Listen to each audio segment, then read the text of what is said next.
Kwenye tobo la mjini leo kama kawaida mashavu yanaenda kuwana mtaani na sisi tuna feel too proud kuona kwamba washikaji wanafanikiwa, especially baada ya kupita hapa the industry kwenye tobo la mjini. Ni utaratibu tu ambao huo tumeamua kufanya kupitia mchongo huu hapa, na BASATA wao wakapitisha wakasema hili ndio pindi namba 1 kwa kutoa mashavu kwa vijana. Oya, leo tuko na mshikaji anaitwa Rayzone. Tutamsikiliza yeye pamoja na mdau wake.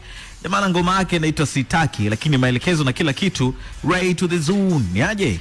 Wananiita Rayzone msafi from One Bloody Music. Leo naenda kuwaletea kazi yangu mpya, naenda kwa jina la Sitaki, ikiwa imefanyika ndani ya home studio. Producer akiwa ni Elder Boy ndani ya Dar es Salaam. Mbona bana? Maneno yasiwe mengi, mdau na huyo hapa. Wanamuita Rayzone msafi, fundi mziki, katuletea ngoma mpya inakwenda kwa jina la Sitaki, inapatikana kwenye digital platform zote. Enjoy. Mbona bana? Yani ile chap kwa haraka. Yani watu wapate ngoma, watu wale ngoma. Watu wale ngoma. Bwana, wimbo unaitwa Sitaki mwanamuziki anaitwa Rayzone.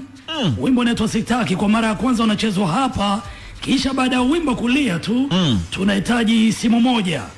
Tuambie wimbo ni mzuri ama jamaa amezingua. 0716 wewe 925 925. Wimbo huu hapa.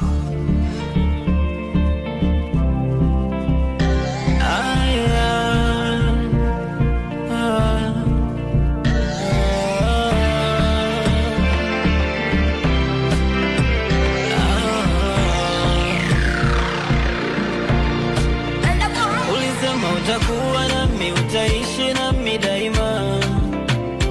Tena uliapa mbele ya Maulana, ukafanya nikazama baby, nikatumbukia mazima.